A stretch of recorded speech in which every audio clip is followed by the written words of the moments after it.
Godofredo de Oliveira Neto, Jefferson Tenório, uma super mesa.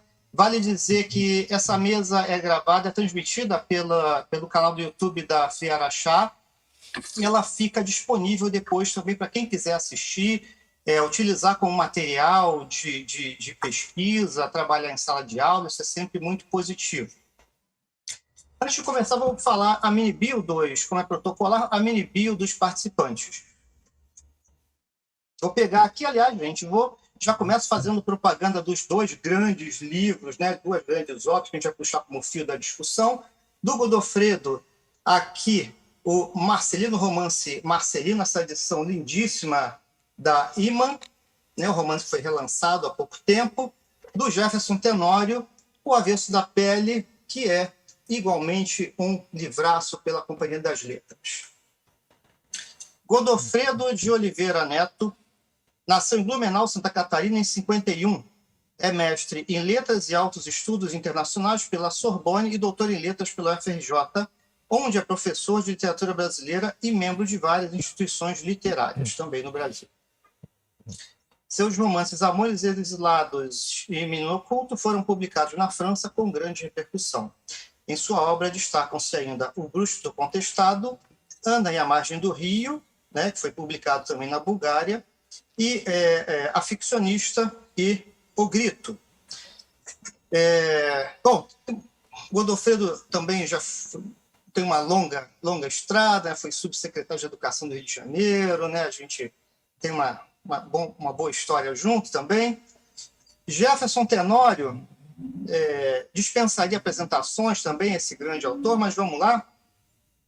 Nasceu no Rio de Janeiro em 77, radicado em Porto Alegre, se eu não me engano, desde os 13 anos, né? Opa, vale dizer aqui que temos os nossos intérpretes de Libras, que são Jéssica Borges e Sara Paiva, muito importante a acessibilidade nos debates. Obrigado, Jéssica, obrigado, Sara, por estarem aqui com a gente. Continuando, né, o Jefferson, ele é radicado em Porto Alegre, se não me engano, desde os 13 anos. Está aqui escrito doutorando, mas eu sei que ele defendeu há pouco tempo, né? Deve estar se sentindo muito mais leve, né, depois da defesa do doutorado, né? Doutor em Teoria Literária pela PUC Rio Grande do Sul. Estreou na literatura com o romance O Beijo na Parede, eleito livro do ano pela Associação Gaúcha de Escritores. Teve textos adaptados para o teatro e contos traduzidos para o inglês e o espanhol. É também autor do romance Estela Sem Deus, e estreou na Companhia das Letras com esse romance Arrasa, Quarteirão, O Avesso da Pele. Bom, eu vou, inclusive, já começar com o Jefferson, para a gente puxar o papo, né, falando dos livros. Nem preciso dizer para quem está assistindo que são grandes recomendações de leitura, livros, acho que assim, a curadoria da FLI Araxá, vale dizer, Afonso Borges, Tom Farias, vocês criam uma programação maravilhosa, todo mundo está participando, tem livros que são grandes recomendações de leitura. Mas, Jefferson, queria que você falasse um pouco do Avesso da Pele. Conta a história, né, narrada pelo Pedro, que ele vai, né, em busca do pai da família, né? O pai que é meu xará Henrique, a mãe Marta, mas principalmente essa questão da busca do pai, que é muito forte. E é um livro que assim deixa a gente muito abraçado, imerso nele. Parece que, enfim, eu que sou carioca, enfim, tem uma questão que parece que os personagens são meus parentes. Eu acho que muita gente tem essa sensação lendo o livro, porque você entra nessas pequenas tragédias familiares, nesses pequenos gestos de racismo tomados por brincadeira. Mas, enfim, eu queria que você falasse um pouquinho qual foi a sua motivação para esse livro, que, vale dizer, ganhou o prêmio Jabuti de melhor romance no ano passado. Boa noite, Henrique. Boa noite, Godofredo. Satisfação estar aqui com vocês para a gente discutir, falar de literatura aqui na FLI Araxá, que está com a programação maravilhosa aí com a curadoria do Tom Farias, a organização do Afonso. Então, Henrique, esse romance, né, o Avesso da Pele, ele foi pensado já há alguns anos. Embora ele tenha sido o romance mais rápido que eu tenha escrito, eu sou um pouco lento assim para escrever romances, né? O meu primeiro livro demorou 6 anos, o segundo livro, Estela Sem Deus, foram 5 anos, e aí eu chego no Avesso da Pele e escrevo ele em 1 ano e meio, né? Mas era uma história que já me ocupava já há algum tempo, e acho que principalmente depois que eu me tornei pai, né? Eu tenho um filho de 12 anos hoje, mas é uma história que desde que eu me tornei pai eu queria escrever, uma história da relação entre pai e filho.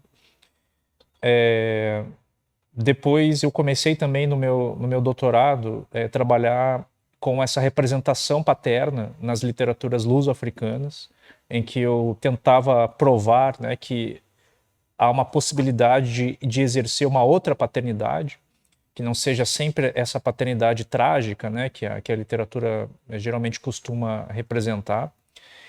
E acho que nessa minha pesquisa eu acabei encontrando um tipo de representação que não atende a essa tragicidade paterna. Então eu acabei construindo um personagem que não é nem esse pai trágico ocidental, né? Mas também não é a idealização dessa paternidade, né? Então eu criei, na verdade, uma relação entre pai e filho que é mediada por uma questão mais intelectual do que afetiva, né? Então essa relação que se estabelece ali entre o Pedro e o Henrique que é um professor de literatura, e o Pedro, o filho dele, é um estudante de arquitetura. Então, ambos têm acesso aos bens culturais, né? E o pai, o Henrique, ele, na verdade, tenta alertar o filho dos problemas que ele vai enfrentar pelo fato de ele ser um rapaz negro, né?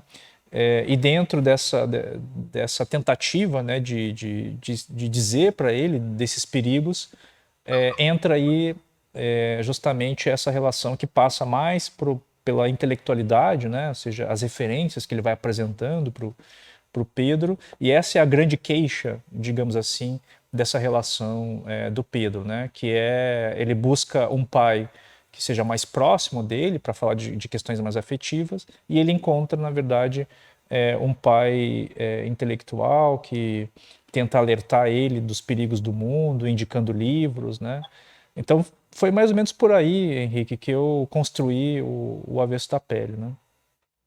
E muito interessante você falar da sua questão de você ter se tornado pai. Não passou também, porque acontece com muita gente que quer começar a escrever livro para criança, né? Não passou por você essa questão também não, né? Ou já tem alguma coisa vindo por aí? Não passou porque eu acho que eu não tenho capacidade para fazer isso. Assim, eu acho que escrever para criança é muito difícil. Assim, não é uma coisa fácil. Primeiro porque eu não acredito em livros que são escritos para crianças, né? Eu acho que os livros eles são escritos para as pessoas, né? Então, se você tem um livro infantil, né, e que ele só atende as crianças, eu acho que já é um pouco problemático. Assim. Eu acho que ele também tem que, de certo modo, atingir os adultos, né, num certo sentido. Mas por isso essa é a minha dificuldade. Mas uma curiosidade, Henrique, eu acho que você fez uma resenha do Beijo na Parede, né? Eu Não? não me lembro. Não? Não, você fez do Avesso, né?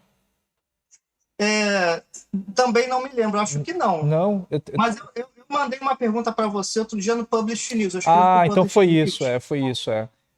Mas no Beijo na Parede, eu fiz o Beijo na Parede pensando em adultos, né? Que o meu público era adulto. E hoje, sei lá, 80% dos leitores do Beijo na Parede são crianças e adolescentes, né?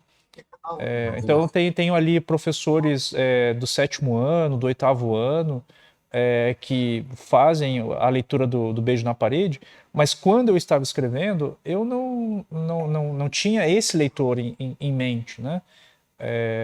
O que mostra que a gente não tem muito controle do que a gente faz, né? O que é bom num certo sentido. Bom, é uma grande liberdade, né? Na verdade. Vamos, Godofredo, falar rapidamente, não tão rapidamente, né? Fica à vontade, sobre Marcelino. Marcelino é um romance. O protagonista tem, né, esse mesmo nome. Ele é um jovem cafuzo, só lembrando, né, cafuzo é aquela denominação de descendente de indígena com negros africanos. Ele tem assim, uma ascendência também com açorianos, e, enfim, ele sai do litoral de Santa Catarina aqui para o Rio de Janeiro pela década de 40 e se mergulha ali naquele Brasil ali no meio da guerra, entrando na guerra, enfim, tem umas questões que dialogam até com o modernismo. Enfim, um romance histórico muito interessante. Assim, são livros bem diferentes, mas que têm alguns pontos de contato, principalmente sobre a questão identitária. Eu queria assim, saber o que te levou a escrever esse livro com essa temática e, principalmente, a relançar esse livro recentemente, porque o original ele é de quase 20 anos atrás, não é isso? Isso. Boa noite a todos, a todas. Obrigado pelo convite. Obrigado, Tom Farias e colegas que estão na organização, na curadoria. É um prazer estar aqui com o Henrique Rodrigues e o Jefferson. São dois escritores, dois autores que conseguem aliar alta qualidade literária com sucesso de vendas. Eu acho isso muito importante. Vocês sabem como é raro isso. Enfim, é uma honra assim, ver esse sucesso dos dois. O Henrique eu já conheço de muito tempo, é um sucesso constante e sempre com essa alegria contagiante, naturalmente. Enfim, tem um sucesso muito grande, eu sei, pelos alunos, e o Jefferson, obviamente, desse sucesso nacional. Que eu também, então, parabenizo. A questão do porquê isso, né? Eu chamo o Marcelino de Cruz de Souza dos Mares, e o Tom, que está nos ouvindo, que também é meu parceiro na pesquisa sobre Cruz de Souza, ele tem uma biografia maravilhosa sobre Cruz de Souza. Cruz de Souza tem...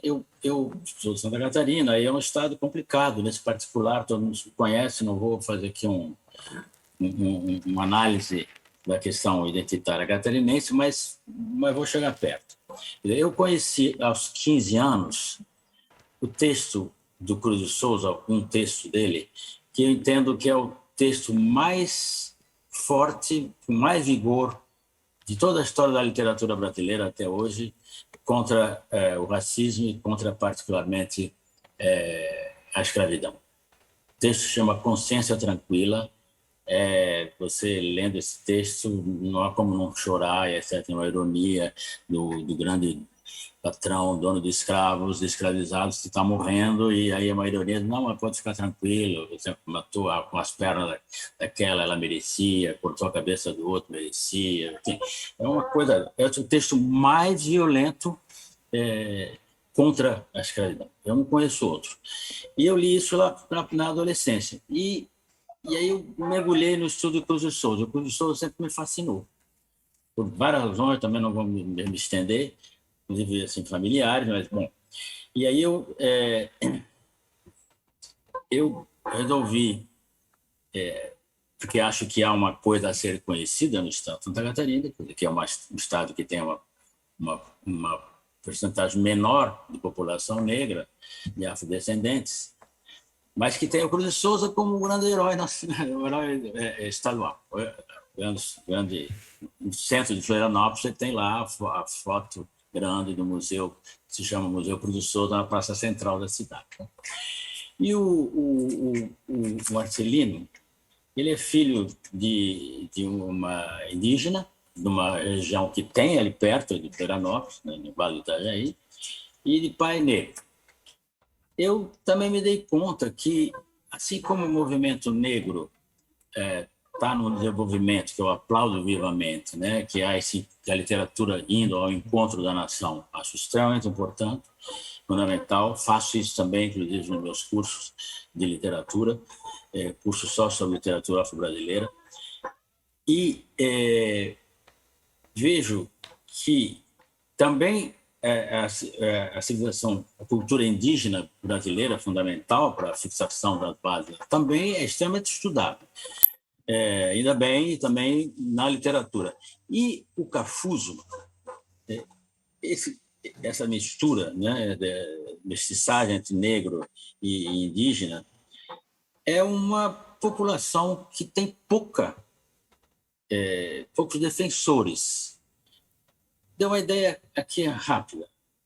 Quando acabou a Guerra do Contestado, em 1916, os remanescentes da guerra, quase todos ali cafuzos, o governo pegou esses remanescentes de Cafuzo e simplesmente despejou, é o verbo, numa reserva indígena no Vale do Itajaí, entendendo que indígena e Cafuzo não jogou ali. Os indígenas, atualmente, até hoje, não aceitam essa população. E os estudiosos que vão à reserva para antropólogos, etnólogos, que vão estudar os indígenas, tampouco se interessam, claro. Vão lá estudar os indígenas, a tribo Choclen. Então, isso me fez pensar que é um pouco a identidade catarinense, que é essa indecisão. E o Marcelino, para ter uma ideia, quando ele é negro, quando vem ao Rio de Janeiro, vai ser preso, eu vou ler um texto, se eu me permitir, e aqui para o carcereiro, onde ele está preso, ele é um indígena, é um índio. O carcereiro diz, volta para a tua tribo, aqui não é o teu lugar. Quer dizer, ele fica sem um espaço de identidade. Então, eu fiz isso com muita consciência, né, entendendo também que a gente tem que lembrar que a literatura não é realmente o espelho do mundo, né? Nem a expressão direta dos sentimentos sempre. Quer dizer, é só uma parte do texto literário que tem a ver com o autor. Na verdade, a grande parte do que está escrito, a gente tem que pensar sempre nisso, é anônimo e coletivo. Esse é um dado importante. Então, a partir desse reforço para a Constituição da nação brasileira, quer dizer, levando em consideração o negro, fundamental, o indígena, fundamental, e quero contribuir assim também com essa ideia do Cafuzo, que ficou um pouco à margem de tudo isso. Não, interessante você ter falado isso. Eu acompanho, por conta até do meu trabalho no SESC, eu acompanho de vez em quando atividades literárias em diversos estados e viajando pelo interior de Santa Catarina, eu sempre tive uma sensação, isso já há alguns anos, de uma eu não sei se confusão ou falta de definição identitária, né? Principalmente em aquelas cidades como Pomerode, né? Que eles não falam português, aquela coisa, e um pessoal que não se sente nem brasileiro e nem imigrante, ficam naquele entre-lugar, ao mesmo tempo que não conseguem estabelecer um diálogo nem com o Rio Grande do Sul, né? que tem um outro mundo à parte, e também o Paraná com outras questões, enfim, Santa Catarina é um pouco de entre-lugar, né? nesse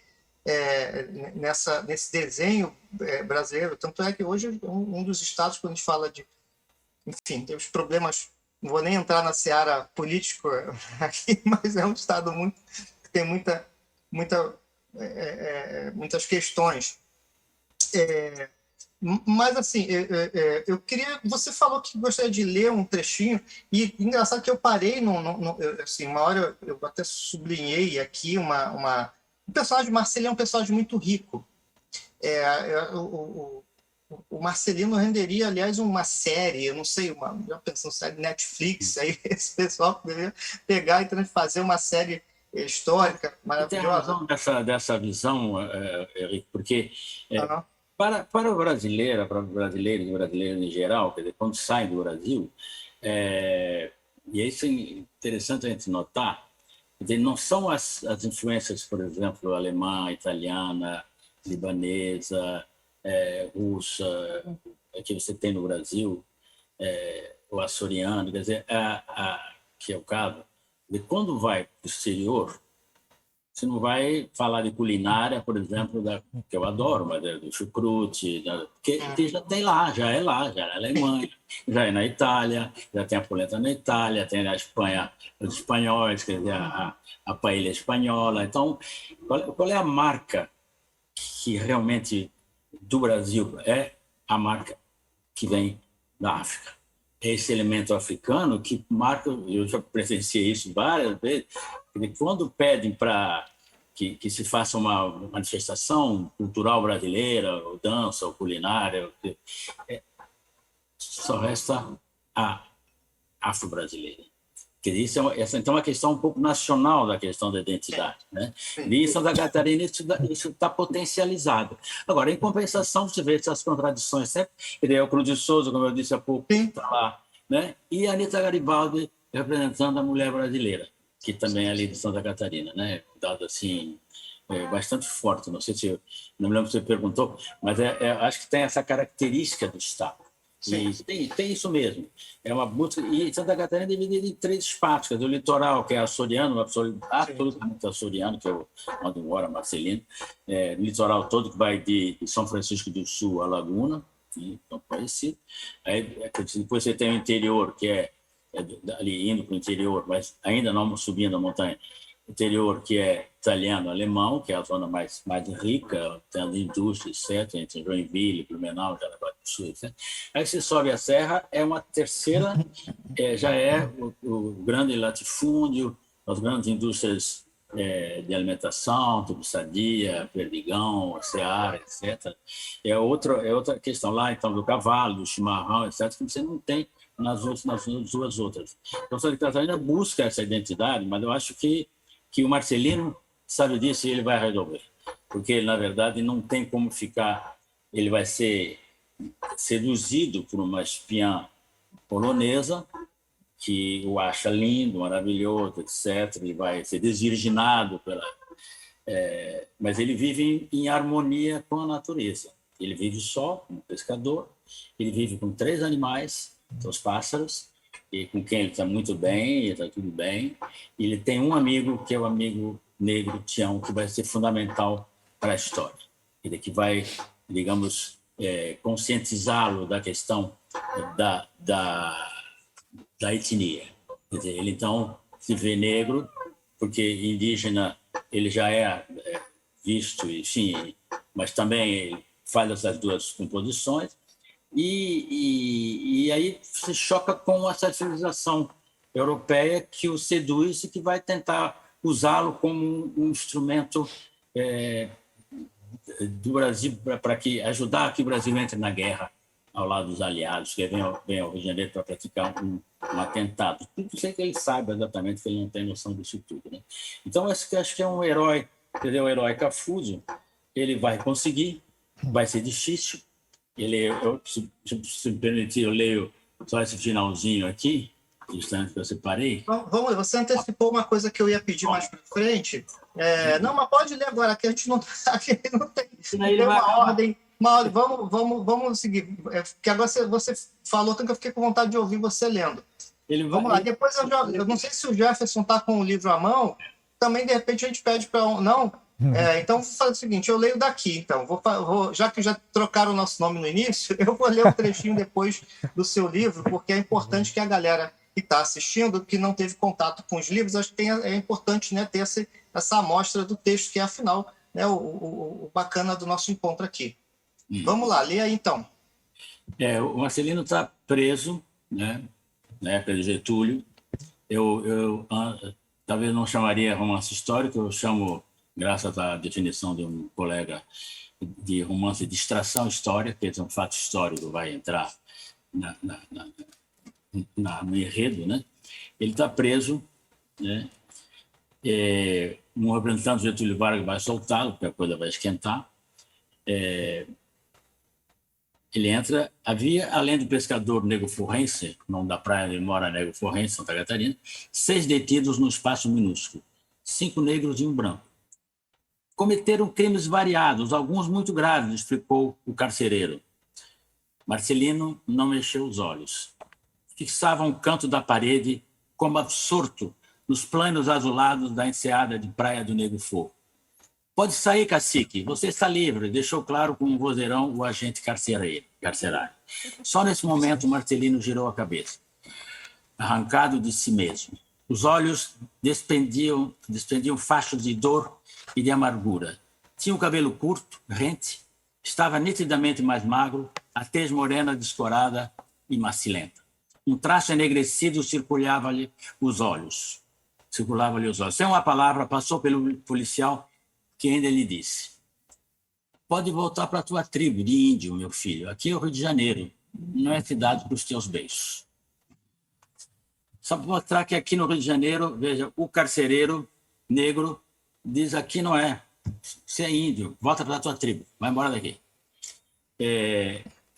Mas antes, ele falava com o amigo Tião, negro, que era o seu mentor intelectual, de uma certa maneira, né? Os integralistas tinham força em Santa Catarina, como vocês podem muito bem imaginar, nos anos 40. É melhor nem ouvir esses cabras, Lino, o Marcelino. É gente ruim. E a Aninha, lá do terreiro, disse que eles não gostam de negro. Claro que não. O problema da nossa raça continuou no dia 14 de maio de 1888. Tinha uma lei proposta no parlamento que dava a cada escravo uma mula, um pedaço de terra e um saco de semente para plantar. Essa lei perdeu no parlamento, a maioria dos deputados da época votou contra e a gente foi jogado na rua. Se tivesse passado, esse país hoje seria outro. O Clodoaldo, se viesse naquela época, ia votar com essa corja. Esse pessoal integralista acha que nós somos ignorantes, mas conheço a luta sindical e aprendi a ler sozinho, depois tirei curso no Sindicato dos Estivadores. O professor era um sindicalista de São Paulo, também tive curso com Álvaro Soares Ventura, liderança dos estivadores do Porto de São Francisco.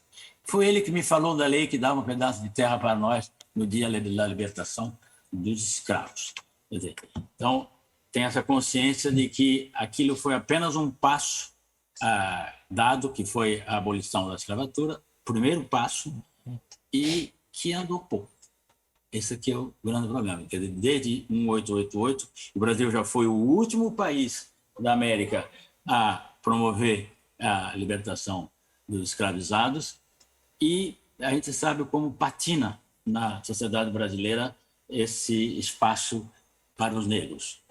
Então, a literatura, eu acho que está fazendo um grande papel. Não estou falando de uma literatura panfletária, justamente estou falando com 2 autores maravilhosos que não usam a literatura. Quer dizer, a literatura é um outro real, né? Ela compete com o real, ela não é realmente, ela concorre com o real, né?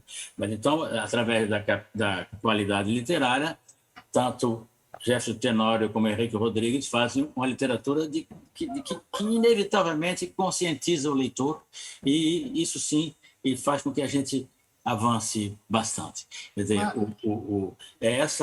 esse o papel, quer dizer, então eu não quero perder de vista esse lado conteudístico, que eu acho que esse é o meu papel na minha literatura, mas eu não quero jamais perder de vista a questão da estética na literatura, para que ela seja literatura realmente que tenha esse carimbo de literatura, não é outra coisa. Não significa que outra coisa possa ser ruim, mas, quer dizer, para ser literatura, ela tem que ter essa preocupação estética. Não estética gratuita, apenas para agradar, nem estou falando de norma linguística, mas o entendimento de que a linguagem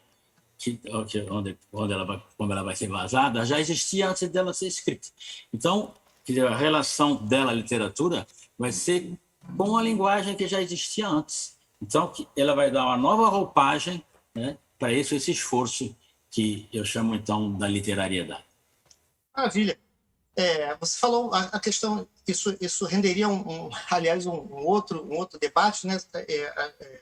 Enfim, da literatura, que muitas vezes, pela boa intenção, às vezes ela escapa, né, da questão de ter uma qualidade textual, né, para virar um mero panfleto, não é uma novidade também, mas, enfim, parece que muitas vezes se espera mais o panfleto e a mensagem direta do que uma qualidade textual, enfim. E eu queria justamente puxar essa questão porque vocês têm dois livros que têm estéticas diferentes, foram escritos com técnicas diferentes, enquanto o seu é um romance histórico mais caudaloso, mais carregado, né, nos diálogos, nos detalhes, né, na pesquisa histórica. O livro do Jefferson ele segue por um outro caminho com uma estética muito eficaz, né? Um grande acerto esse narrador, o Pedro, que fala ali em segunda pessoa. Se por um lado eu vejo o Marcelino na Netflix, eu não deixo, a gente acho que não consegue deixar de imaginar o Avesso da Pele no teatro. Eu não sei, Jefferson, se já há montagem ou adaptação do Avesso da Pele para os palcos. Ó, consegui aqui um exemplar. Opa! Maravilha! Esse pessoal da produção é muito bom. A produção aqui da Filha Araxá é 100%, né? Correram na livraria. Você está em Araxá, né, Jé? Então, a sua estratégia de narração, enfim, eu não sei se ela é um texto que seria muito maravilhoso adaptado no teatro. Aliás, fica a dica, se tem educadores assistindo, trabalhar esse livro em sala e com os alunos e fazer um trabalho com teatro na escola seria, olha, uma maravilha, uma maravilha. Então, assim, são técnicas de escrita muito diferentes e que são altamente eficazes e justamente eu ia exemplificar. Bom, você fica à vontade, Jefferson, mas eu ia ler um trecho que eu gosto muito e depois eu queria puxar uma outra questão importantíssima, talvez a questão mais importante da nossa conversa aqui, mas eu ia puxar ela a partir da página 133, que é o que eu iria ler. Uhum. Eu não sei se você se importa de ler, enfim, um trecho dessa página, de repente até o que eu acho, enfim... não sei o que você separou, mas acho que é melhor você ler, Henrique, porque você já sabe o... não, mas aí o pessoal conseguiu o livro à toa, não pode ler. Lê aí, rapaz, senão o pessoal, poxa, eu corri, a pessoa está suando aí ainda. Mas você está falando aqui do professor, né? Da sala de aula, né? Então, sobre a adaptação do Avesso por teatro, vai estrear em setembro o Avesso da Pele nos palcos, né? Em São Paulo. Então, um grupo de atores se reuniu e começaram a fazer então a adaptação. Eu já assisti 2 ensaios. Fiquei bastante impressionado, assim, porque o teatro é isso, né? É você ter essa liberdade, né? Para conseguir criar um mundo ali. Né? Um teatro, se você diz que essa cadeira aqui é um leão, você faz as pessoas acreditarem que isso aqui é um leão, né? Então, acho que o teatro tem essa força, né? Então...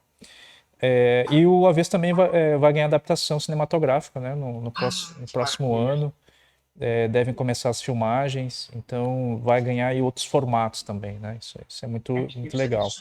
Então chega a mais públicos, que por sua vez vão ler mais o livro, isso é muito bom. Bom, vou ler então aqui, é só a página 133, né, Henrique? Eu acho que ela já dá conta, né? Qualquer trecho do romance seria maravilhoso. Mas essa que eu depois quero puxar para a questão da educação. Tá bom. Então é assim, no seu último ano de vida, você começou a trabalhar numa escola à noite. Suas turmas eram do EJA, Educação de Jovens e Adultos. Você tinha 2 turmas, que correspondiam à 7ª e 8ª série do ensino fundamental. Ao longo dos anos, o perfil de alunos do EJA foi se modificando. Antes, os alunos eram mais velhos e haviam parado de estudar por algum motivo. E depois, já na maturidade, voltavam para a sala de aula. Mas agora não. Agora a maioria dos alunos eram adolescentes que não deram certo no turno do dia. São refugos, os que não se enquadram, os repetentes, os que ninguém quer por perto, os mal educados, todos colocados numa sala, todos com uma enorme tarja na testa, os fracassados, você pensava. Tratava-se, portanto, de uma bomba relógio, pois, ao se verem na mesma sala, eles se reconheciam como fracassados e já sabiam por que estavam juntos. Ora, vejam só, somos os piores na mesma sala. Agora eles vão ver como somos os piores mesmo. Quando você entrou pela primeira vez na turma T1 e deu boa noite, ninguém percebeu sua presença. Na verdade, eles perceberam, mas não fizeram questão, mas fizeram questão de te ignorar. Bom, fez um retrato, aliás. Bom, tem uma questão muito importante. O personagem Henrique, isso não é um spoiler, porque é muito utilizado na divulgação do romance. Esse personagem a quem o narrador se dirige, né? O Pedro fala com o pai, Henrique. Ele foi assassinado por policiais numa ação violenta e desastrosa. Tomaram ele como um bandido. Enfim, tem uma... acho que a violência é a violência contra negros é um dos grandes problemas, um dos grandes desafios. E quando você coloca um professor que seria a grande saída né, para essa situação, né, que seria o grande elemento, é a profissão mais importante que existe, coloca ele no meio dessa equação, a gente tem aí a grande tragédia brasileira. A grande tragédia brasileira foi a escravidão e seus derivados, e a tragédia continuada é a gente, via educação, não conseguir sair e dissipar essas consequências. Eu tive ontem na Fliportela, em Madureira, num evento literário, e fiquei muito impressionado quando, depois da conversa com os alunos, teve umas apresentações dos alunos, eu fui assistir, e uma escola preparou uma apresentação de poesia e música, e os alunos falando um poema que eles mesmos compuseram. A maioria pardos e negros, e o último poema eles ficaram repetindo: precisamos morrer todo dia, precisamos morrer todo dia, precisamos morrer todo dia. Isso ficou, isso está comigo, eu me arrepio só de lembrar. E eu queria conversar um pouco sobre isso, porque além desse grande essa grande questão, Godofredo é professor que forma professores, né? Eu tive a oportunidade de visitar as suas aulas, foi subsecretário de Educação da Secretaria de Educação aqui do Rio de Janeiro, então esteve lá onde, né, no olho do furacão, também estive lá, a gente vê como a coisa é difícil. Não por acaso eu fiquei tocado quando falou do EJA. O EJA, né, a educação de jovens e adultos, é um grande desafio hoje no Brasil, né, o ensino médio, principalmente o EJA. Então, eu queria puxar essa questão para vocês sobre como a literatura pode contribuir, como a literatura de vocês e a literatura em geral pode contribuir para que a gente se entenda mais e busque... não existe uma saída, mas uma possibilidade de saídas desse lamaçal em que a gente se encontra. Desculpa a pergunta longa, e toda essa digressão, mas é uma coisa muito importante. Acho que talvez a grande questão, acho que atravessa a literatura, as artes, enfim, a sociedade como um todo. Eu acho, Henrique, que a literatura é uma mediadora da cultura coletiva. Quer dizer, esse entendimento, né, que necessariamente por exemplo, a gente vê hoje no Brasil com aplauso também, mas que essa volta, por isso que talvez o Marcelino tenha voltado com tanta força, essa volta um pouco do romance de conteúdo, quer dizer, não apenas experimentações estéticas, né, que marcam um pouco a ideia da autonomia do que seja a literatura. Porque há estudos que mostram que há um abandono do público e o público se sente desamparado porque aquele excesso de preocupação, o Todorov tem isso naquele livro, A Literatura Imperial, o excesso de, não diria sofisticação, mas um excesso de fechamento em si mesmo, a literatura, fez com que o leitor abandonasse. Claro, e tem agora, aí se acrescer o fato da internet, etc., do e-book e tal, né? Da internet que ocupa o espaço, né? Mas eu acho fundamental, a literatura transforma o aluno, o poeta tem muita força, a força da sensibilidade, da arte poética é fundamental. Já vi alunos no ensino fundamental chorarem, alunos com pouca intimidade com a literatura, mas dependendo do texto choram, quer dizer, se sentem tocados, mexidos por aquele texto.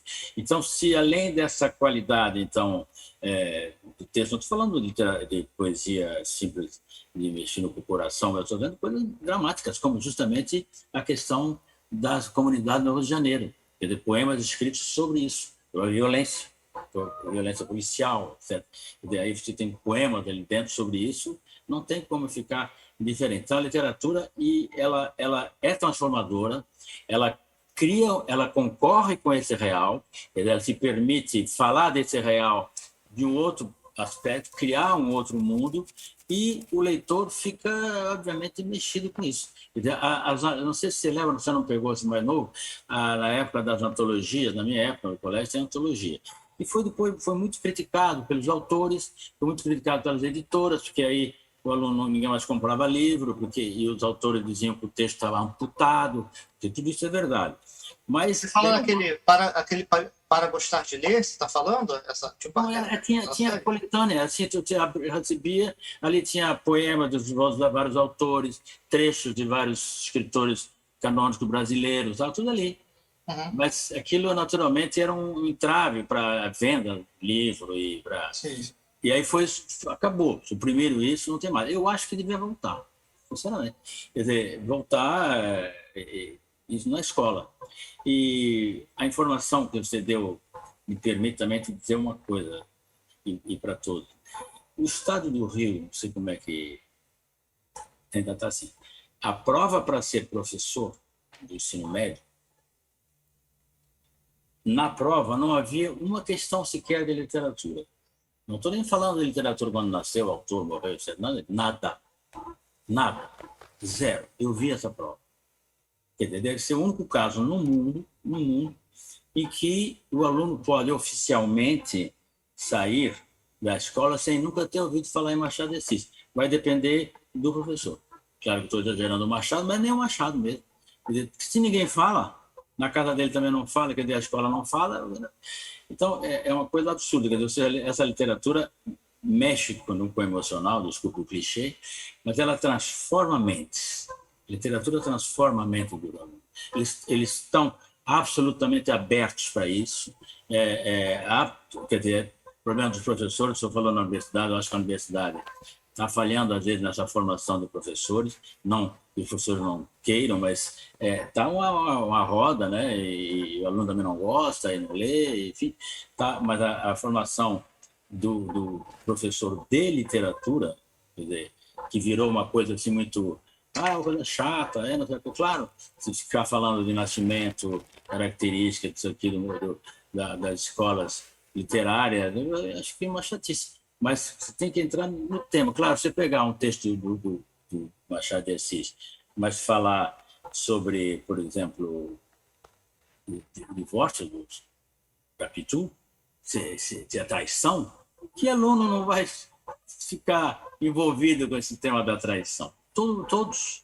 E dali você vai, então, você está lendo literatura da mais alta qualidade, um tema que é comum a todos. Enfim, então a temática é fundamental, ela é transformadora, a literatura transforma o cidadão e a cidadã. Jefferson? Bom, eu trabalhei, né, com EJA durante muitos anos, e com ensino fundamental, ensino médio, trabalhando língua portuguesa, redação e literatura, e nas duas realidades, né, tanto nas realidades de escola pública, como nas realidades também de escola particular. E o que eu percebi nesses anos todos é que a melhor forma de você conseguir introduzir a leitura é conhecendo os seus alunos, né? Assim, não tem uma fórmula mágica, não tem uma única saída para que você consiga fazer com que o aluno perceba que ler é bom, que a literatura te oferece um mundo de possibilidades, né? Te oferece essa possibilidade de você se conhecer, de você abrir a sua mente, né? Como o professor Godofredo falou. Então, eu acho que é conhecendo a sua realidade, né? É claro que, infelizmente, a gente ainda depende de atitudes individuais, ações individuais. Ou seja, se não for o professor, dizer quem é o Machado, ou quem é a Clarice, ou quem é o Lima Barreto, um aluno pode sair, como aconteceu comigo, eu saí seguramente do ensino médio sem ter ouvido falar no Lima Barreto, por exemplo. Né? Então, a gente não tem uma política assim, de Estado voltado para a educação e mais especificamente para a leitura e para a literatura. Então, depende desse professor, né, para entrar na sala de aula com esse conhecimento, e é por isso que no Avesso da Pele eu coloco ali uma experiência que não aconteceu comigo, mas eu inventei essa experiência desse professor que chega na sala de aula numa situação bastante problemática, violenta, em que os alunos vivem falando de assassinatos, né, que é aquela realidade que eles vivem, e de repente o professor se vê num lugar que ele precisa fazer alguma coisa, né, e aí ele chama a atenção dos alunos dizendo que ele conhece um sujeito que matou 2 pessoas e que ele vai levar esse sujeito para a sala de aula para conversar com eles, né? E aí os alunos finalmente prestam atenção nesse professor, e aí começam a questionar quem é esse sujeito, se ele vai trazer mesmo, qual presídio ele está, né? Então, é claro que o Henrique ali, ele estava falando do Dostoiévski, né? Ele estava falando do Raskolnikov. Então ele conseguiu enxergar ali uma ponte, né, naquele estudante russo que vivia caminhando lá por São Petersburgo, sem dinheiro, sem conseguir pagar a faculdade, pensando em cometer um crime. Né? Então, ele consegue ver uma associação, algum diálogo nessa dita alta cultura, né, com aqueles alunos que estavam ali. Né? Mas, por outro lado, me preocupa um pouco também, porque a nossa literatura nos últimos anos, ela tem apresentado uma literatura que talvez seja até uma retomada dessa literatura dos anos 30, que é uma literatura mais voltada para o social, mais realista, né? Isso me preocupa um pouco, e eu me vinculo a esse tipo de literatura. Me preocupa porque o excesso de realidade também é um problema, né? Porque uma realidade, quando ela é muito dura, ela precisa ser sonhada, né? Ela precisa ser inventada, ela precisa ser fabulada, nem sei se existe essa palavra, né? Mas ela precisa ter ela precisa ter esse deslocamento da realidade para que a gente possa olhar para a realidade de outro modo, né? Às vezes eu recebo mensagens de pessoas me dando os pêsames pela perda do meu pai, que foi morto numa abordagem policial, né? Sendo que o meu pai é branco, está vivo, não aconteceu nada com ele, né? Mas tem essa coisa também das pessoas reconhecerem que é tão real aquilo ali, é tão próximo, né? Que torna aquilo muito próximo da realidade.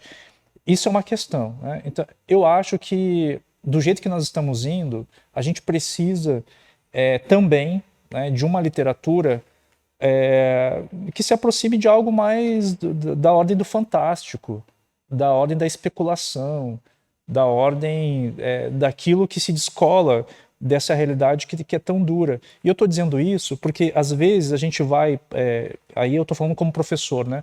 A gente vai para a sala de aula e vê ali uma situação, uma sala de aula em que a violência ali é cotidiana, e aí você leva um livro ou um texto que tem violência, e às vezes você não vai causar um impacto que você está esperando, né? Já aconteceu comigo, né? Eu levei, por exemplo, contos do Rubem Fonseca para trabalhar com alunos de uma comunidade, eles detestaram, né? E aí eu fui levar, num outro momento, um texto, poemas da Cecília Meirelles, e foi muito melhor aceito, né? Por quê? Porque estava mexendo com uma outra coisa, né? Que é a sensibilidade, que é a subjetividade, né? Então, por isso que eu iniciei essa fala dizendo conheça os seus alunos. É isso. Você precisa conhecer os seus alunos. O melhor mediador entre a literatura e o leitor é o professor, é o bibliotecário, né, são os pais. Né? É preciso haver essa mediação, e essa mediação só acontece quando você conhece o seu público. Né? Eu acho que é exatamente isso aí, Jeff, perfeito. As determinações socioculturais não podem, digamos, guiar a literatura, o processo da literatura. É isso. Eu acho que esse equilíbrio, nós estamos vivendo um momento em que a literatura brasileira está bastante preocupada, o Gerson lembrou bem dos anos 30, do Graciliano, etc. Eu acho que é fundamental. Alguma coisa está exigindo isso, que é esse encontro com a nação. Mas, de fato, você não pode perder essa ideia da literatura que é outra coisa, que sai desse real, que voa, porque a linguagem cotidiana ela tem um preconceito dentro dela, já uma visão ideológica do mundo. Né? Então, você não pode... vai usar essas palavras e repetir. Então, é fundamental que toque em outro aspecto do receptor, do leitor. E como eu disse, vai tocar a literatura de qualidade. Isso, eu repito, também não é uma questão que nós estamos aqui juntos, mas eu acho que o Henrique e o Jefferson fazem isso. Eu acho que isso é muito importante. Quer dizer, não saem do real, mas fazem literatura. Então, o que é isso? Né? Quer dizer, é uma preocupação estética, é uma preocupação de outra parte do cérebro, da cabeça, da sensibilidade, etc. Eu acho que a gente não pode perder, eu concordo plenamente, mas veja, o Graciliano não perdeu, né? Era extremamente politizado, voltado para as questões sociais, etc. Agora você está lá, São Bernardo, Vidas Secas, estão aí para sempre, né? Para sempre. Então, porque é o uso que ele vai fazer daquela denúncia que ele quer mostrar nas páginas do livro, mas ele faz com, pensando sem parar no que seja a literatura e o que seja o panfleto. Exatamente. Agora, o Jefferson falou uma coisa que assim, muito interessante, e me fez lembrar também uma outra. Esses dias eu fui numa escola pública, na sala de leitura, estava tendo um círculo de leitura, e cada aluno, professor, falava de um livro que tinha lido recentemente, e também fiquei muito, muito impactado como uma jovem, uma adolescente de uns 13 anos, ela levantou um livro e disse: esse livro aqui, e ela abraçava o livro como se fosse um gato. Uma coisa com a qual tinha muito carinho. Aliás, já é muito, muito bacana a gente ver que a garotada mais nova tem apreço a livro impresso, ao livro tradicional, né? Eles preferem muito o livro impresso. E ela disse: esse livro me ajudou a sobreviver na pandemia. E era um livro de fantasia sobre uma versão de Alice no País das Maravilhas, sobre a Rainha de Copas. Enfim, exatamente puxando para essa questão. A realidade, isso que o Gerson falou, muito, muito, muito importante. A realidade, às vezes, é tão complicada que uma obra, às vezes, mais realista, é um Rubem Fonseca, ali, o Passeio Noturno ali, é bobagem, perto do que a galera vê no dia a dia. Então, eles podem preferir uma coisa que tenha mais fantasia. Não por acaso, aliás, os livros de fantasia, o Harry Potter, o Senhor dos Anéis, são as sagas, são o que mais vende, né? O que mais está aí. A galera tá mais atrás. Mas também pela experiência poética, pela experiência subjetiva, né? Não por acaso, acho que o grande movimento que a gente tem hoje no Brasil é da poesia falada. São os saraus, são os slams, são as batalhas de rima. Eu acho que isso que está nas escolas também. Então, é muito, muito interessante. Agora, só que a gente, infelizmente... Peraí, só uma coisa, aproveitando uma coisa que a gente fala... A gente vai ter que acabar daqui a pouco, infelizmente, mas vamos seguindo aqui enquanto a gente já tem. Fala aí. O próximo da fila, quer dizer, eu acho que você tem uma experiência literária que também você pode acrescentar e somar, né, nesse livro que foi um sucesso, continua sendo, né? Quer dizer, que é uma experiência pessoal, né, de trabalho, de vida, e que é lido, de que maneira é lido pelos alunos, né? Os colégios que você frequenta. Bom, vou abrir uma exceção porque eu sou mediador, não cabe aqui falar do meu livro, mas assim, mas pode. Esse romance de formação, o próximo da fila, que aliás ele entrou no PNLD e essa é uma coisa que eu acho que vale trazer, porque os livros são distribuídos para as escolas no Brasil inteiro. E aí uma coisa que eu acho que é interessante, no caso assim, eu trabalhei no McDonald's, então o pessoal acha que o personagem do livro sou eu, né, porque se passa numa lanchonete. Mas a questão é que eu acho que falta, para a gente terminar, eu queria que vocês falassem um pouco sobre assim, o que precisa ser feito para a formação do professor, porque muitas vezes assim, os professores que são os grandes mediadores, né, eu me tornei escritor por causa da escola pública, por tudo que eu encontrei lá nos CIEPs.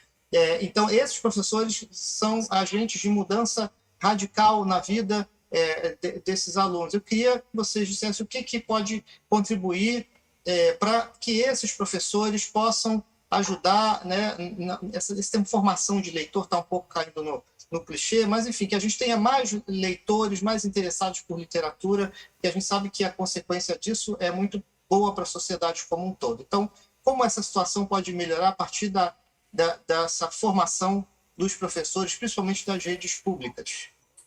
Olha, a valorização do professor, são nossos heróis, nossas heroínas.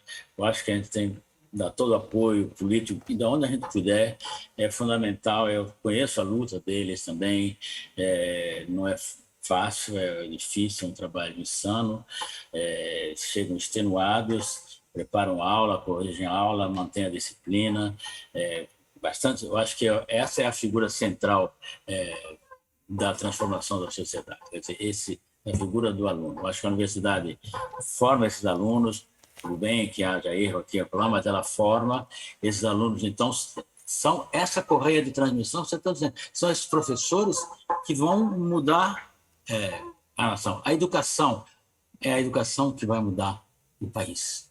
Não tenha dúvida. Jefferson? Eu penso que os professores já fazem muita coisa, né? A gente... eu trabalhei todos esses anos na escola de ensino básico, eu vi muitos professores fazendo, enfim, o que podem, né? Com a leitura, com o que se tem, né, na sala de aula. E às vezes até eu fico um pouco assim também enfim, de dizer, né, o que pode ser feito mais do que esses professores fazem, né? Então, o Henrique, o meu personagem, né, do Avesso da Pele, ele é um pouco esse professor cansado, né? Esse professor desiludido, esse professor que passa 30 anos numa sala de aula e daqui a pouco percebe que nada daquilo faz sentido. É como se ele percebesse que perdeu tempo, perdeu a existência dele tentando ensinar alguma coisa e não consegue. Mas, por outro lado, o Avesso da Pele, ele também é uma espécie de homenagem, né, aos professores, a todos esses professores, porque o Henrique ele não é o grande herói. O heroísmo dele é permanecer na sala de aula até o fim, né? O heroísmo dele é mesmo quando todo mundo está abandonando o barco, é ele continuar acordando cedo, indo para a sala de aula, tentar influenciar os seus alunos. E não é à toa que ele vai dar aquela aula, que vai ser a grande aula dele, e vai acabar morrendo segurando um livro, né? Segurando o livro do Dostoiévski, né? O Crime e Castigo. Porque se ao mesmo tempo é uma homenagem aos professores, é também uma crítica a esse Estado que abandonou a educação, principalmente nesse último governo. Então, o que eu posso dizer aos professores é continuem, né? Não abandonem o barco, sigam até onde puderem. É isso. Perfeito. Ana, então, professores que estiverem nos assistindo agora, ao vivo, que assistirem futuramente esse vídeo, acho que esse recado acho que vale, acho que é perfeito para a gente encerrar o nosso papo. Professores, continuem. Escritores, continuem. Literatura, continue. Arte, cultura, continuemos, porque sem isso a coisa só piora. Quero muito agradecer a Godofredo de Oliveira Neto, a Jefferson Tenório, a toda a equipe, nossas intérpretes de Libras, falando mais uma vez, a Jéssica Borges e a Sara Paiva, muito obrigado. Toda a equipe que está invisível aí por trás da Fliaraxá, trabalha muita gente atrás de um evento, para fazer um evento cultural funcionar, muita gente não aparece, são pessoas que trabalham muito, é uma galera importantíssima. Então, muito obrigado, sigam acompanhando a programação da Fliaraxá. E, gente, lembrando mais uma vez, leiam esses camaradas, leiam O Avesso da Pele, leiam Marcelino, que isso vai fazer muito bem para todos nós. Muito obrigado, gente, e um grande abraço a todos vocês. Tchau, tchau. Obrigado. Tchau, tchau. Tchau, tchau. Muito obrigado, hein?